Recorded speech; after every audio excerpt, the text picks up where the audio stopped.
তোমরা জামাত ইসলামীকে নিষিদ্ধ করেছো, আর আমি তোমাদেরকে গোটা পৃথিবীকে নিষিদ্ধ করে গোটা পৃথিবীর 1 ইঞ্চি জমি থাকবে না যেখানে তুই পা ফেলতে পারবি। শুধু না ইল্লাবি সুলতান, আমার রাজ্যে 1 ইঞ্চি জায়গা তোর জন্য আমি বৈধ রাখবো না, গোটা পৃথিবীটা তোর জন্য আমি অচল করে দিলাম। যতদিন পর্যন্ত মসজিদের ইমাম এবং বাইরের ইমাম এক না হবে, ভালো করে খেয়াল করেন, যতদিন পর্যন্ত মসজিদের ইমাম এবং বাইরের ইমাম, ইমাম মানে কি নেতা, তো মসজিদে আসে ইমাম বলি আর বাইরে গেলে কি বলি নেতা বলি। ওই বাইরের নেতা যতক্ষণ ইমাম না হবে, আবার মসজিদের ইমাম যতক্ষণ পর্যন্ত বাইরের নেতা না হবে, বুঝে গেছেন বক্তৃতা শেষ। যতক্ষণ পর্যন্ত বাইরের নেতারা মসজিদে ইমাম হন নাই ততক্ষণ পর্যন্ত মদিনায় শান্তি প্রতিষ্ঠা হয় নাই। যতক্ষণ পর্যন্ত মসজিদের নববীর ইমাম মদিনা রাষ্ট্রের রাষ্ট্রপতি হয় নাই ততক্ষণ পর্যন্ত মদিনায়। এখানে এখন আপনারা সব দায়িত্ব চাপাই দিয়েছেন, এখানে আমাদের একটা সমস্যা আছে। এই মসজিদে যারা বসছে আমাদের সমস্যা হলো আমরা সব দায়িত্ব চাপাই দিয়েছি যারা বাইরে কি আছে নেতা আছে, আর আমরা যারা মসজিদের ইমাম হয়ে চুপচাপ বসে আছি আমাদের যেন কোনো কি নাই সবখানে এরকম যে আলহামদুলিল্লাহ একটা তো পাইছি। অথচ এই ভাগাভাগির কাজ কিন্তু তৎকালীন সময়ের মুশরিক মুনাফিক জাহেলরা রাসূল সাল্লাল্লাহু আলাইহি সাল্লামকে এই প্রস্তাবই দিয়েছিল যে মোহাম্মদ তুমি তো একবার খারাপ নেই, আমরা এখানকার নেতা আর তুমি ওখানকার নেতা কেন, আবার ভুলে গেলে তো হবে না। আমরা এখানকার নেতা থাকবো আর তুমি ওখানকার, তোমারটা নিয়ে আমরা টানাটানি করবো না, তুমি দয়া করে আমাদেরটা নিয়ে টানাটানি করবা না, তাহলে আমরা ঠিকঠাক মতো থাকি। তাহলে তোমার উপরে যে মাইক চলতেছে মাইকটা একটু কি হবে। তো রাসূল সাল্লাল্লাহু আলাইহি সাল্লাম বলেছেন আলহামদুলিল্লাহ। সূরা কাফিরুন শুধু নাযিল হয়েছে, তার আগে তো আয়াতই নাযিল হয়েছে। বিসমিল্লাহির রহমানির রহিম ওয়াদ্দু লাউ তুদহিনু ফায়াদহিনু ফালা তুতিল কাফিরিন ওয়াল মুকাজ্জিবিন ওয়াল মুনাফিকিন। খবরদার মুহাম্মদ রাসূলুল্লাহ সাল্লাল্লাহু আলাইহি ওয়াসাল্লাম, আল্লাহ তাআলার সাথে সাথে এটার জন্য কোনো অপেক্ষাও করা হয়নি, খবরদার নেতৃত্ব এবং ইমামতিত্ব এই দুইটা যতক্ষণ পর্যন্ত এক না হবে ততক্ষণ শুধু সমাজে শান্তি না, তুমি মুহাম্মদ নিজেও কাল কিয়ামতের দিন রিসালাতের দায়িত্ব পালন করছো, এইটা আমাদের কাছে গ্রহণযোগ্য। আপনাদের আমাদের ভাবখানা হলো সমাজে শান্তির জন্য নেতৃত্বের পরিবর্তন প্রয়োজন। আর আমি আপনাকে বলছি আপনার ইমানকে আল্লাহর কাছে গ্রহণযোগ্য এবং কাল কিয়ামতের দিনে জাহান্নাম থেকে বেঁচে জান্নাতে যাওয়ার জন্য ইমামতিত্ব এবং নেতৃত্ব এক না করা পর্যন্ত না দুনিয়ায় শান্তি পাবেন না পরকালে মুক্তি পাবেন। ভাবখানা এরকম যে এটা একটা প্যাটের ব্যাপারে না, ভাবখানা এরকম যে এটা জামা কাপড়ের ব্যাপার, ভাবখানা এরকম যে একটা টিউবওয়েল আর গম পাওয়া যায়, এটা তো ভাবখানা এরকম না, এটা শুধু টিউবওয়েল পাপার প্রশ্ন না। মাসুদ ভাই টিউবওয়েল দিতে পারলে ঠিক আছে আসি, নাহলে কিন্তু আমি নাই। আল্লাহ রাসূল সাল্লাল্লাহু আলাইহি সাল্লামকে ঠিক এই কথাই কাফির মুশরিকরা বলেছিল, আল্লাহর রাস্তা থেকে কষ্ট নিয়েন না, এই কথাই বলেছিল মোহাম্মদ কিসের ইমানের কথা বলো, আগে আমাদের পেটে কি দাও, ভাত দাও, আমাদের দুনিয়ার সমস্যার সমাধান করো। আর আল্লাহ রাসূল সাল্লাল্লাহু আলাইহি সাল্লাম বলেছেন আগে তুমি বিশ্বাসের জায়গাটা ঠিক করো, ওয়ায়াজআল্লাহু মাখরাজান, তোমার ইমান যখন ঠিক হয়ে যাবে তখন আসমান এবং জমিনের সমস্ত নিয়ামতের দরজাগুলো আল্লাহ এমন ভাবে খুলে দিবেন যে তোমার নিয়ামত শুধু শুরুই হবে, এগুলো আর কখনো শেষ হবে না। সেটার আগে কি পরিবর্তন, এই ইমামতিত্ব আর নেতৃত্বে কি হইতে হবে, সমন্বয় হতে হবে। এই দায়িত্বটা আমরা শুধু ছেড়ে দিয়েছি বাইরে যারা নেতৃত্ব আছে যে ভাই আপনাদের আগে ইমাম হইতে হবে, আপনার আগে মসজিদে আসেন তারপরে ঠিক হইতে পারে। আমি উল্টাই বলি, আমি একটু তার চেয়ে উল্টাই বলি, ওনারা যারা আছে ওনাদেরকে ওখানে থাকতে দেন না। যারা আমরা মসজিদের 1.5 ঘন্টার ইমামতির দায়িত্ব নিয়েছি, এই 1.5 ঘন্টার ইমামতিত্ব শেষ করে বাকি 22.5 ঘন্টা, কয় ঘন্টা, এই 22.5 ঘন্টার ইমামতির দায়িত্ব কার? আপনাকে এই মাত্র 1.5 ঘন্টার ইমামতির দায়িত্ব কে নিয়ে আপনাকে মুক্তির ব্যবস্থা করার ঘোষণা দিয়েছেন, কে গ্যারান্টি দিয়েছেন? পৃথিবীর কোন ইমামকে এই দায়িত্ব দেওয়া হয়েছে যে আপনি শুধু মসজিদে 5 ওয়াক্ত নামাজের 1.5 ঘন্টার ইমামতির দায়িত্ব পালন করলে আপনি খালাস? তাহলে প্রিয়নবী মুহাম্মদ রাসূলুল্লাহ সাল্লাল্লাহু আলাইহি ওয়াসাল্লাম তো শুধু সেই ইমামতির উদাহরণই আমাদের সামনে পেশ করতেন যে আমি শুধুমাত্র 5 ওয়াক্ত নামাজের কি ইমাম, এরপরে বাইরে মারামারি হবে ওইটা সমাধানের আমি কি না ইমাম না। এরপরে বাইরে মানুষের খাদ্যের সংকট হবে, ওটা সমাধানের ইমাম আমি না। এরপরে বাইরে ধর্ষণ চলবে, ওটা সমাধানের ইমাম আমি না। এরপরে বাইরে লুটতরাজ, অন্যায়, রাহাজারি, খুন চলবে, গুম চলবে, মানুষের উপর অত্যাচার, নির্যাতন, নির্মমতা চলবে, হামলা চলবে, মামলা চলবে, জুলুম চলবে, এটার সমাধানের ইমাম আমি না। আমি এসবের মধ্যে নাই, কারণ আমি একজন মুত্তাকি লোক।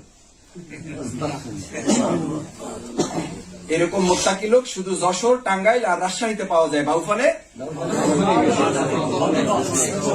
বাউফালেও পাওয়া গেলে যাইতে পারে। এখানে আমরা যারা আছি এর মধ্যে তো প্রশ্নই ওঠে না।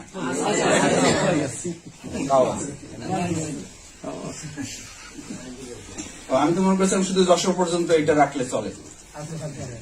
এরপর আপনারা বাউফল পর্যন্ত আসলেন, এখন কোন পর্যন্ত আসছি? মসজিদ পর্যন্ত আসছি। বাংলাদেশ জামাত ইসলামী অন্যান্য সমস্ত দলের সাথে, শুধুমাত্র অন্যান্য সমস্ত মানব রচিত মতবাদ সম্পলিত দল না, অন্যান্য সমস্ত ইসলামী দলগুলোর সাথে এবং অন্যান্য সমস্ত মানব রচিত মতবাদ সহ অন্যান্য সমস্ত দলগুলোর সাথে মৌলিক তিনটা পার্থক্য। অন্যান্য সমস্ত দলের প্রথম লক্ষ্য হচ্ছে যা সফলতা, যা ব্যর্থতা সব দুনিয়া দিকে হবে, শেষ হবে, শুরুও হবে। সফলতা ব্যর্থতা সব কোথায়? এখানেই। আর বাংলাদেশ জামাত ইসলামের সফলতা এবং ব্যর্থতা দুটোর কোনটাই এখানে কি হবে না, নির্ধারিত। আমরা এখানে চূড়ান্ত সফল হব না, চূড়ান্ত ব্যর্থ হব না। আমি শফিকুল ইসলাম মাসুদকে যদি আজকে মন্ত্রী ঘোষণা দিয়ে দেন আপনারা এখান থেকে, সরকার যদি আমাকে এখন গাড়ি পাঠিয়ে একটা পতাকা উড়িয়ে পথ করে আমাকে বঙ্গভবনে একটা শপথ দিয়ে দেয়, শফিকুল ইসলাম মাসুদ সফল, যদি সে জাহান্নামী হয়? মুখের কথায় বলবেন না, ভালো করে বলছি, খেয়াল করে শুনুন। আমি সবসময় নাসিরউদ্দিন হুজার একটা গল্প মনে থাকে আর কি। সবাই একটা জায়গায় বিয়ে খাওয়ার জন্য যাচ্ছে, উনি উল্টা যাচ্ছে। উনি যাইতেছে সব লোকের উল্টা। যেমন আমরা এখান থেকে বের হয়ে যখন যাবেন স্বাভাবিকভাবে একটা গতিতে যাবেন, এক লোক টার্গেট করে উল্টা আসতেছে। ওই লোকটার নাম হলো কি? নাসিরউদ্দিন হুজা। তার সমস্ত গল্পের মধ্যে একটা কি থাকে? একটা শিক্ষা থাকে। তো লোকেরা জিজ্ঞেস করতেছে যে হুজুর সবাই একদিকে যাইতেছে, আপনি উল্টা যাইতেছেন, ঘটনা? বলছে আমি যে উল্টা যাইতেছি একটা ঘটনা আছে। সবাই যেভাবে একদিকে যাইতেছে তাতে আমার সন্দেহ হইতেছে যে পৃথিবীটা ওই দিকে কি হয়ে যেতে পারে, যাইবে যেতে পারে। আমি ব্যক্তি অন্তত একা উল্টা দিকে যাই, চেষ্টা করতে তো অসুবিধা নাই। পৃথিবীটাকে কি করি, ভারসাম্যটা রক্ষা করি। এরপরে কি হবে সেটা অন্য ব্যাপার। তো যখন যেখানে নির্বাচনী প্রোগ্রাম চলে আমাদের, আমি সেখানে একটু আদর্শিক কথা বেশি বলি। আর যেখানে পুরো সাংগঠনিক প্রোগ্রাম হয় সেখানে আমি একটু নির্বাচনের কথা বলি। কি করার জন্য? একটু ব্যালেন্স। আপনারা এখন ফুল একটা মেজাজে আছেন। কি মেজাজে? যে মাসুদ ভাই যদি 20 মিনিট কথা বলে তাহলে 19 মিনিট 59 সেকেন্ড কিসের উপরে কথা বলবেন, আর শেষে বলবেন আমাদের কিন্তু জান্নাত জাহান্নামও আছে। ঠিক আছে ভাইয়েরা, মনে রাখবেন, এটাও কিন্তু আমাদের খেয়াল রাখা দরকার। আলহামদুলিল্লাহ, আপনারা আমাদের জন্য দোয়া করবেন। ভুল, কষ্ট নিয়েন না, কেউ লাভ হবে না, কোনো লাভ হবে না। আপনি এখন চোখ বন্ধ তো হবেই। এখন একটু বুঝার জন্য 30 সেকেন্ড চোখ বন্ধ করে বুকে হাত দিয়ে ভেবে দেখুন, চোখ বন্ধ হলে আপনার শফিকুল ইসলাম মাসুদ কি কাজে রাখবে। চোখ বন্ধ করার পর আপনার সন্তান, স্ত্রীরা প্রথম প্রতিযোগিতায় লিপ্ত হবে আপনার কবরে রাখার জন্য।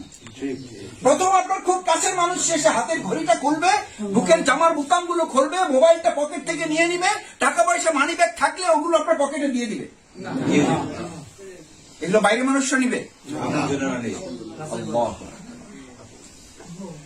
আমার ভাইয়েরা, এটি পৃথিবীর কোন দল আপনাকে বলে না, কোন দল বলে না। অথচ এটাই বাস্তবতা, এটাই নির্মমতা, এটাই আপনার জীবনের সবচেয়ে বড় সত্য। বাংলাদেশ জামাত ইসলামের সাথে অন্যান্য সমস্ত দলের দ্বিতীয় পার্থক্য হচ্ছে ওনারা শুধু দুনিয়ার এই জীবনের কথা বলেন, আর বাংলাদেশ জামাত ইসলামী ওই জীবনের কথা প্রথম বলে এই জীবনটাকে কাজে লাগাতে হবে সেই কথা আপনাকে স্মরণ। মূলত ইমানদারদের জন্য জীবন এটা আসল না। আসল কোনটা? قدمت لحياتي فيومئذ لا يعذب عذابه أحد ولا يوثق وثاقه أحد। قدمت لحياتي, ওলামায়ে কেরামগণ আছেন, قدمت لحياتي, আমি আমার জীবনের জন্য যদি কিছু পাঠাতাম, তার মানে জীবন এটা আসল না, এটা হলো নকল জীবন। আসল জীবন কোনটা? মৃত্যুর পরেরটা। আর আপনি সেইটাকে বলেন মরণ। আসল জীবন ওইটা, আর এটা হলো নকল জীবন, প্রতারণার জীবন। ধান্দাবাজির জীবন। আমরা একটু কষ্ট পেলে দিক ওদিক করলে আমরা একজন আরেকজনের কাছে নালিশ দিই, হ্যাঁ রফিক ভাই মাসুদ ভাইয়ের কাছে খুব আশা করে গেছিলাম, কিন্তু আসলে যা বাইরে থেকে দেখছি ব্যাপারটা ওরকম না, একটু মনে হয় প্রতারিতই হইলাম। তা আমি মাঝে মধ্যে বলি যে আপনি তো একটু প্রতারিত হয়েছেন, তাও তো একজন আর তারা হয়েছেন। আর আল্লাহ তাআলা আগে ভাগে আপনাকে বলেই দিয়েছেন ওয়ামাল হায়াতুদ দুনিয়া ইল্লা মাতাউল গুরুর। গোটা পৃথিবীটা একটা প্রতারণা ছাড়া আর কিছুই নয়। সেই জন্য তো আপনার রোজা রাখা উচিত, সিজদায় নত হয়ে মাথাটা দিয়ে রাখা উচিত যে এখন পর্যন্ত শুধু একজন শফিকুল ইসলাম মাসুদ আপনার সাথে প্রতারণা করেছে, গোটা পৃথিবী এখনো প্রতারণাটা ওইটা সারে নেই। সেখানে আপনি এক্স ওয়াই জেড উমুকে তুমুকে, আমি আপনাদেরকে অনুরোধ করি ডক্টর শফিকুল ইসলাম মাসুদের কোন আদর্শ নাই, ভুল। অধ্যাপক শাহ আলমের কোন আদর্শ নাই। জামাত ইসলামী আদর্শের জন্য মাওলানা মওদুদী রহমতুল্লাহর আদর্শের কথাও কখনো আমরা বলি না। আমরা যদি আদর্শের কথা বলতেই চাইতাম তাহলে আমাদের আবেগের জায়গায় আমরা মওদুদী রহমতুল্লাহর কথা বলবো। যদি আমরা বলার অনুমতি পাইতাম ইসলাম থেকে তাহলে শহীদ মাওলানা মতিউর রহমান নিজামী রহমানুল্লাহর কথা বলতাম, যিনি 2 টাকার মন্ত্রণালয় চালিয়ে 2 টাকার কোন অন্যায় করেছেন তার নজির নাই। গোটা পৃথিবীর উপমহাদেশে তিনি 55 জন আলেমদের একজন, আমরা তার কথা বলতাম। শফিকুল ইসলাম মাসুদ তো তাদের ছাত্র হওয়ার উপযুক্ত হয়নি, এখন তাদের ছাত্র হই না আমি। এখন বাংলাদেশ জামাত ইসলামী আদর্শের কথা বলে, যে আদর্শের কথা কে বলেছেন আমাদের? লাকাদ কানা লাকুম ফি রাসূলিল্লাহি উসওয়াতুন হাসানা। ওই আদর্শের মাধ্যমে মসজিদ চলেছে, ওই আদর্শের মাধ্যমেই সমাজ, রাষ্ট্র এবং পরিবার চলেছে। লাস্ট তৃতীয় পার্থক্যটা হচ্ছে সবচেয়ে গুরুত্বপূর্ণ। অন্যান্য সমস্ত দলগুলো দুনিয়ার জীবনে কাজ করে মানুষের সন্তুষ্টির জন্য, আর আমরা বাংলাদেশ জামাত ইসলামী তার সমস্ত কর্মকাণ্ডের মূল কেন্দ্রবিন্দু তার সন্তুষ্টির জন্য। রুমি রাহিমাহুল্লাহ বলেন যে তুমি 5 জনকে সন্তুষ্ট করবা তো তোমার বিরুদ্ধে 6 জন দাঁড়িয়ে যাবে। তোমার জন্য একটি কত সুন্দর ব্যবস্থা আল্লাহ করেছেন যে তুমি শুধু আল্লাহর সন্তুষ্টির জন্য কাজ করবে, আর আল্লাহ তার প্রতিদানে গোটা দুনিয়াটা তোমার প্রতি সন্তুষ্ট করেছেন। সহজ কোনটা? শফিকুল ইসলাম মাসুদকে সন্তুষ্ট করা সহজ। আপনি আমারে সন্তুষ্ট করবেন তো 5 জন, এটা আমরা বলি কয় মাসুদ ভাই আপনার এমনি ভালোবাসি, কিন্তু আপনার এখনই কিছু বলা যাবে না কারণ আমার একটু ঝামেলা আছে। আমরা খুব ভালো জানি, কিন্তু এখন প্রকাশ্যে আমি কিছু করতে পারবো না কারণ আমার একটু কি আছে, ঝামেলা আছে। বুঝলেন না, একটু ব্যবসা বাণিজ্য চাকরি বাকরি আছে আর কি। আপনি বুঝেন সবে, আপনি তো পলিটিক্স করেন মাসুদ ভাই, আমি তো বুঝি এটা। সুতরাং জামাত ইসলামের যে 3টা মৌলিক পার্থক্যের সবশেষটা আমাদের সবসময় মাথায় রাখতে হবে যে আমি আল্লাহকে সন্তুষ্টির জন্য কাজ করব। আল্লাহ তাআলা দায়িত্ব নিয়ে তখন গোটা পৃথিবীকে আমার প্রতি সন্তুষ্ট করার দায়িত্ব কে নেবে? আল্লাহ। এটা আমার জন্য খুব সহজ না, আমরা কি পারবো ইনশাআল্লাহ? তৃতীয় কথা হচ্ছে সম্মানিত ভাইয়েরা, এই যে জমিন আমরা চাষাবাদ করছি, দায়িত্ব পালন করছি, এই জমি চাষ করতে গিয়ে আপনারা নিশ্চয়ই খেয়াল করেছেন এই জমিটাকে আল্লাহ তাআলা এই জমির মতো করে আমাদেরকে নাম দিয়েছেন আর দুনিয়া মাজরাতুল আখিরা। এটা হচ্ছে শস্য ক্ষেত। কোন জায়গা? আখিরাতে শস্য ক্ষেত। আসলে তো আমরা এই জায়গার জন্য সৃষ্টি হয়েছিলাম না, আমাদেরকে তো রাখা হয়েছিল কোথায়? জান্নাতে। এখন আছেন কোথায়? কিসের জন্য আছেন? ভুলের জন্য যদি ঢাকা থেকে কাউকে কোনো ত্রুটির জন্য বান্দরবান, রাঙামাটি, খাগড়াছড়ি পাঠায়, ওইটাকে কি পিরিয়ড বলে? পানিশমেন্ট পিরিয়ড বলে। কি পিরিয়ড? কোথায় পাঠাইছে? আমরা ছিলাম তো জান্নাতে, ওখান থেকে একটু এদিক ওদিক হওয়ার জন্য কোথায় পাঠাইছে? কি পিরিয়ড চলতেছে? সেই পানিশমেন্ট পিরিয়ডে আপনি ডাক্তার, আপনি ইঞ্জিনিয়ার, আপনি লয়ার, আপনি ব্যারিস্টার, আপনি লেকচারার, আপনি গবেষক, কি কত পরিচয় আপনার। অথচ এই পরিচয় জগৎটাকে আল্লাহ রাসূল সাল্লাল্লাহু আলাইহি ওয়াসাল্লাম বলেছেন কিচ্ছু না এগুলো। আর দুনিয়া সিজনুল মুমিনিন, এটা মুমিনদের জন্য স্রেফ জেলখানা। জেলখানা কারা থাকে? এত দূর থেকে কথা বলেন কেন? একটু নিজে নিজে কথা বলবেন। আসামি মানে জেলখানা কারা থাকে? ইংলিশে বলেন তাহলে আর একটু ভালো বুঝবেন। ক্রিমিনালরা থাকে। কারা থাকে? ক্রিমিনালরা থাকে। তো আল্লাহ রাসূল সাল্লাল্লাহু আলাইহি ওয়াসাল্লাম এই দুনিয়াটাকে ঈমানদারদের জন্য ক্রিমিনাল বলতেছি না আপনাদেরকে, এখন তো নিজেরা গবেষণা শুরু করছে। নবী রাসূলগণ এই কথা নিজেরা স্বীকার করেছেন, ওমা উবারিউন নাফস, আমি তো নিজেকে নিরপরাধ মনে করি না। ইন্নান নাফসা লাআম্মারাতুন বিসসু, আমার মধ্যে একটা নফস আছে যেটা আমাকে সব সময় ক্রিমিনালের কাজের দিকে কি করে, ধাবিত করে। ভাইয়ের এই কথা এই জন্য বলেছি যে এই দুনিয়ায় যারা আমরা আছি, দুনিয়াটা শস্য ক্ষেত্র, এটা একটা জেলখানা। এখানে আরামের চিন্তা করাটাই বরং আপনার কষ্টের ওখান থেকে শুরু। এখানে আরামের চিন্তা করেন কেন? এখানে পাওয়ার চিন্তা করেন কেন? দুনিয়াটা ইমানদার জন্য পাওয়ার জায়গা না, একটা দেওয়ার জায়গা। পাবেন কোথায়? আখিরাতে। আর এখানে যদি পাওয়ার চেষ্টা করেন, পাওয়ার জায়গা যেখানে, সেখান থেকে বঞ্চিত হবেন। এবার আপনি ঠিক করেন, আপনি পেতে চান না দিতে চান? দেখি যারা যারা পেতে চান তারা হাত তোলেন তো।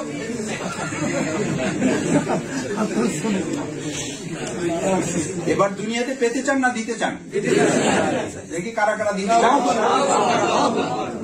আল্লাহ আপনি দয়া করে হাতগুলো কবুলে মঞ্জুর করুন।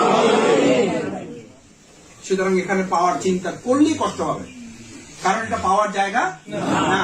এখানে পাবেন, পরকাল হারাবেন। এখানে দিবেন, পরকালে ভোগ করবেন। কারণ এখানে সর্বোচ্চ কত বছর পাবেন? 20 বছর, 50 বছর, 80 বছর, 100 বছর। 80 বছর পর পাইলেই বা কি করবেন? 80 বছর পর সব পাইলেন, কিছু করতে পারবেন? প্রতিদিন একটা করে মুরগি খাওয়ার যোগ্যতা আপনার আছে, টাকা আছে, বিল্ডিং আছে, সব আছে, কিন্তু ডাক্তার বলেন যে কি খাবেন? ডাক্তার বলে দিয়েছে 1 কাপ আটার রুটি খাবেন আর একটু সবজি খাবেন, এর বাইরে গেছেন তো লাইফ। 80 বছরের পর সব খাইতেই দেন, লাভ কি? কি লাভ? সেজন্য এই দুনিয়াটা আমাদের পাওয়ার জায়গা না, এটা আমাদের কিসের জায়গা? দেওয়ার জায়গা। আমরা কোথায় পেতে চাই? সেই জন্য সম্মানিত ভাইয়েরা, এই জায়গাটা আমাদের যদি দিতে পারেন, দেওয়ার জন্য আমাদের মানুষের কাছে আমরা যেতে চাই। আমরা শুধু আওয়ামী লীগের কাছে না, আমরা শুধু বিএনপির কাছে না, আমরা শুধু জাতীয় পার্টির কাছে না, আমরা শুধু ইসলামী শাসনতন্ত্র আন্দোলনের কাছে না, আমরা সমস্ত মানুষ, হিন্দু বৌদ্ধ খ্রিস্টান, সবার কাছে যেতে চাই এবং সবাইকে আমরা দিতে চাই। ইনশাআল্লাহ পারবো। সেটার জন্য শুধু নির্বাচন টার্গেট করা নয়। নির্বাচন একটা মৌসুম, একটা সিজন, সেটা টার্গেটে বাংলাদেশ জামাত ইসলামী 4 দফা কর্মসূচি। আমাদের কয় দফা কর্মসূচি? প্রথম হলো দাওয়াত ও তাবলীগ। মানুষের কাছে কিসের দাওয়াত দেবো আমরা? দিনের দাওয়াত দেবো। এটা আমাদের জন্য নফল না সুন্নাত? ফরজ। এটা ফরজ, কিন্তু একটু দুর্বল ফরজ। উদু ইলা সাবিলি রাব্বিকা বিল হিকমা, তোমার মানুষকে আল্লাহর পথে ডাকো। এই ডাকার মধ্যে শুধু নামাজের কথা আছে, রোজার কথা আছে। এইটা নাই যে তোমরা জাহিলিয়াত থেকে ইসলামের দিকে মানুষকে ডাকো। ভোট তোমাদের একটা আমানত, এটা খারাপ পাত্রে রাখলে ওই লোক যত গুনাহ করবে সমস্ত গুনার ভাগ তুমি পাবা। তোমার এই ভোট ভালো পাত্রে রাখলে, সেই লোক নির্বাচিত হয়ে ভালো কিছু করলে বা ভালোভাবে সমস্ত ভালোগুলো তুমি পাবা। সাদাকায় জারিয়াও আছে, গুনায় জারিয়াও আছে। এবার তোমার ভোট তুমি ভালো জায়গায় দিবা না খারাপ জায়গায় দিবা, এটা ইলেকশনের জন্য না, এটা জান্নাত এবং জাহান্নামের ফয়সালা নির্ধারণ করার জন্য নামাজ রোজার মতো ইমানের দাবি নিয়ে আমরা এখন থেকে কাজ শুরু করবো। এরপর মনে মনে চিন্তা করবেন, মাসুদ ভাই ইলেকশন ততটুকু পারি। এবার বাসায় গেছেন, ভাবি বলছে যে ইলেকশন তো তুমি করতেছো না। ভাব তেমন ধরছে যে এমপি তুমি হয়ে যাচ্ছ। আপনারা মনে করছেন আমি বই করে বলতেছি। ইলেকশন তো আমার তো এখন করতেছি না, আমি ইলেকশন বহু আগে থেকে করছি। আমার ফখরুদ্দিন খান রাজুর ইলেকশন আমি কিছু ছিল না, এক স্কুলের সামনে বলছে যে তুমি ওখানে আগে চলে যাও, আমি আর একটা মিটিং করে আসছি। কিচ্ছু নাই, কেউ নাই, মানে হেডমাস্টার একটা মাসিও নেই। মাইক একটা লাগাইছি, সামনে একটা টেবিল দিয়েছি, বক্তৃতা শুরু করছি, তো গলা টলা ভেঙে শেষ হয়ে যেতেছে। লোক কিছু আসছে, এরপরে ভাইয়ারে বলা হয়েছে যে এবার আপনি আসতে পারেন, খেলা দেখানো শেষ, এবার ওষুধ বিক্রি। জানেন তো সাপের খেলা দেখানো কি শেষ, এবার কি বিক্রি শুরু হবে? ওষুধ বিক্রি শুরু। আল্লাহর রাস্তে যদি আপনি মনে করেন যে নিতান্তই রাজনৈতিক বক্তব্যের জন্য এটা বলা, তাহলে আল্লাহর কাছে আমাদের প্রত্যেকের জবাব দিতে হবে। প্রত্যেকের জবাবদিহি করতে হবে, কারণ আল হাক্কু মুররুন, হক হচ্ছে সবচেয়ে কঠিন, সবচেয়ে তিক্ত। এই সবচেয়ে তিক্ত সত্যতাটাকে ধারণ করতে পারলে আল্লাহ তাআলা তাদের জন্য পুরস্কারের ঘোষণা দিয়েছেন। সেই পুরস্কারের কথা বলে শেষের দিকে যেতে চাই। সূরা আল-লাইল, وَأَمَّا مَنْ بَخِلَ وَاسْتَغْنَى وَكَذَّبَ بِالْحُسْنَى فَأَمَّا مَنْ أَعْطَى وَاتَّقَى وَصَدَّقَ بِالْحُسْنَى। তোমরা যদি সত্যকে যথাযথভাবে ধারণ করতে পারো, ফাসানুয়াসসিরুহু লিল ইউসরা, তোমাদের দুনিয়ার জীবনে যা কঠিন ছিল সেই কঠিনগুলো আমি সহজ করে দেব। ওয়া আম্মা মান বাকিলা ওয়াস্তাগনা ওয়া কাযাবা বিল হুসনা, আর সত্যকে যদি ধারণ করতে তোমরা কোন রকম দ্বিধা সংশয় সংকট তোমাদের মধ্যে থাকে, ভয় তৈরি হয়, তোমরা যদি কোন রকম সংকীর্ণতা দেখাও, সত্যকে সত্য বলে ধারণ করতে না পারো, ফাসানুয়াসসিরুহু লিল উসরা, যা কঠিন ছিল না সেটাও আমি তোমাদের জন্য কি করে দেবো। কালকে আমার এক রিলেটিভ আমাকে বলতেছে যে মামা আমরা বুঝতেছি না জীবনটা দিন দিন কেমন যেন, মানে যেই কাজটা সহজ ছিল মানে সেটাও কি হয়ে গেছে। আমি বললাম এই তো বাগনা, লাইন বুঝে ফেলছো তুমি, এটা তোমার কথা না, এটা কোথাকার কথা, এটা কোরআনের কথা। অসদ্দাকা বিল হুসনা, সত্যকে সত্য বলে যদি আপনি সাহস করে দাঁড়িয়ে যেতে পারেন তাহলে কঠিনটা আপনার জন্য কি হয়ে যাবে। আর যদি সত্যকে সত্য বলে ধারণ করতে আপনি কৌশলী ভূমিকার অংশ হিসাবে মিথ্যার আশ্রয় নেন, আপনি যদি মনে করেন এই অবস্থাটা এরকম থেকে কিছুদিন পরে এটা কেটে যাবে, কেটে যাবে না, বরং আরো জগদ্দল পাথর হয়ে চেপে বসেছে বসছে, এর চেয়ে বড় পাহাড় সমান হয়ে আমাদের ঘাড়ে বসে যাবে, কিচ্ছু করতে পারবে না। বসে গেছে না, যায় না, এটা কার কথা? কিন্তু আপনি আমি বলেছি নিছি কি আমার এত কি দায় করছে, আমার এত কি দায় করছে, সমাজের সব দায় কি আমার একলাম নাকি? এই দেশ গোল্লায় গেলে তাতে আমার কি, এই দেশ গোল্লায় গেলে তাতে আমার কি? এরকম কিছু মুত্তাকি লোকেরা বলেছিল, একটা জনপদের কিছু মুত্তাকি লোকেরা এরকম সিদ্ধান্ত নিয়েছিল যে এই জনপদ গোল্লায় গেলে তাতে আমার কি, আমি তো নামাজ পড়ছি, আমি তো তাহাজ্জুদ পড়ছি, আমি তো চোখের এক পলক পর পর্যন্ত সময় কোন অন্যায় করছি না। আমার কথা কি বোঝা যায়? সেই জনপদ ধ্বংস করা হয়েছে না উন্নয়ন করা হয়েছে? সেই পদ্মা সেতু থাকা সত্ত্বেও না পদ্মা সেতু ছাড়াই আমাদের চোখে উন্নয়ন কিসের? পদ্মা সেতুর। আমাদের চোখের সামনে উন্নয়ন মেট্রো রেলে। আমি 2007 সালে বক্তৃতা করেছিলাম পাবলিক ফিল্ডে। আপনারা রাস্তার জন্য চিৎকার করেন, আল্লাহ রাস্তায় মাফ করে দিয়ে আমার পিতৃ সমতুল্য মুরব্বীরা, সেই 2007 সালে বক্তব্য মনে করিয়ে দিচ্ছি, ভিডিও আছে। তখন বলেছিলাম আপনারা রাস্তার জন্য চিৎকার করেন, অথচ রাস্তা দিয়ে কিছু সৎপন্থী যুবক তরুণ আপনার সন্তানরা হাঁটার মতো কিছু ভালো ছাত্র তৈরি হোক, কিছু ভালো মানুষ তৈরি হোক, হাঁটার মতো কিছু পথিক তৈরি হোক, কিছু সাহসী যোদ্ধা তৈরি হোক। আপনারা শুধু রাস্তায় চেয়েছেন, রাস্তায় হাঁটার মতো কিছু ভালো পথিক আপনারা কখনোই চাইতে পারেন নাই। যার কারণে রাস্তার পর রাস্তা হচ্ছে, ব্রিজের পর ব্রিজ হচ্ছে, বিল্ডিং এর পর বিল্ডিং হচ্ছে, আবার সাথে সাথে আমাদের কপালও পূর্বে পূর্বে এই ব্রিজ দিয়ে জাতির উন্নয়ন হয় নাই, মেট্রো রেল দিয়ে সোনার মদিনা গঠন হয় নাই, পদ্মা সেতু দিয়ে জাতির ভাগ্যের পরিবর্তন হয় নাই। ভাগ্যের পরিবর্তনের জন্য প্রথম প্রয়োজন হচ্ছে নিজের মুক্তির জন্য কাজ করা। সবশেষ অনুরোধ করবো ভাইয়েরা, বাংলাদেশ জামাত ইসলামীতে যারা আছেন, যারা আসছেন, যারা আসবেন, তাদের প্রথম কথা হচ্ছে আমি নিজের কি চাই? মুক্তি চাই। নিজের মুক্তির জন্য বাংলাদেশ জামাত ইসলামী আপনাকে প্রথম, আজকে আমার শ্রদ্ধেয় স্যার আমাদের প্রধান অতিথি জেলা আমির মহোদয় সেই কথাটি বলেছেন। রোপণ হওয়ার কথা শুনে আপনি ভাবছেন যে ভাই আজকে কি এই প্রোগ্রাম, আপনারা প্রোগ্রাম একটা পাইনি, মানে আমাদের যেখানে পান, রাস্তায় পান, ঘাটে পান, যেখানে পান, ভাই রোপণ হয়েছেন, এই একটা পাইছেন, আপনারা কি একটা পাইছেন যে ভাই। আর ভাই এগুলো বাদ দেন, আগে আমরা ইলেকশনটা করে একটু কি করে নিই। কি বলেন? অবশ্যই ইলেকশন লাগবে, কিন্তু তার আগে অর্গানাইজেশনও লাগবে। পারা যাবে ইনশাআল্লাহ। কারণ আগে রাসূল সাল্লাল্লাহু আলাইহি ওয়াসাল্লাম ইলেকশন করেই সোনার মদিনা গঠন করে নেয়। সোনার মদিনার আগে সোনার মানুষ, সেই সোনার মানুষ আমাদের এই বাউফলে তৈরি করতে না পারলে এরকম ইলেকশন করে হয়তো আপনি ভালো পরিস্থিতি পাবেন। পেয়েছেন তো, আমি রাজীবের সেই ইলেকশন থেকে শুনেছি, আলহাজ মাওলানা আব্দুল গনি সাহেবের ইলেকশন থেকে শুনেছি, আমার হাত ধরে ধরে এরকম বলেছে। ছোট মানুষ ছিলাম, আদর করতো, এই কপালে বহু মুরব্বীরা ছেলের মতো করে লেগে চুমু দিত, বলতেছে আমার ভাই তোমার কথা শুনে খুব ভালো লাগছে, রাজীব খুব ভালো মানুষ, কিন্তু ভোটটা এবার পছাইতে চাই না। সেই বাউফল তো এখন পাওয়া যাবে না। কি হাসি খুশি আপনাদের, আরে মাসুদ ভাই দাঁড়াইলে হয়ে যাবে। আমি এগুলো শুনি আর হাসি। আপনারা কি কোন বোকার জগতে আছেন? আস্তাগফিরুল্লাহ, মাফ করুন, আপনাদের মিস আন্ডারস্ট্যান্ড করছি না, আমি মিসট্রাস্ট করছি না। এই বদলপুরা বাজারে আমি জাস্ট কথা বলে দাঁড়িপাল্লা প্রতীকের ভোটটা চেয়ে পাশে আরেকজনের কাছে গিয়েছি। নৌকার আরেকজন এসে ওনার কাছে হাতটা ধরার সাথে সাথে বলছে যে ভাই নৌকায় ভোট দিয়ে দেবো, আগে এবার বলে দিচ্ছেন, আপনি আবার আমার আসছেন কেন? আমি জাস্ট ঘুরে এসে ওনাকে বললাম, চাচা কি বললেন এটা? কয় ভাতিজা তুমি এটা বুঝবা না, ভোট তো এক জায়গায় দিব, এটা তো ভিন্ন জিনিস, এইবার তো অন্তত ভোটটা পচানো যাবে না, তোমরা প্রস্তুতি নাও, সামনে ইনশাল্লাহ তোমরা পাবা। অথচ আমি হাত ধরার সাথে সাথে আমাকে কি বলছিল? দিয়ে দিচ্ছে। এটা নিয়ে তোমার চিন্তা করো না, তুমি আমার কাছে সমানুষ্ট করো না। এই লোক বাউফলে এখন তো কেউ নাই আলহামদুলিল্লাহ। কেন বলেছি জানেন?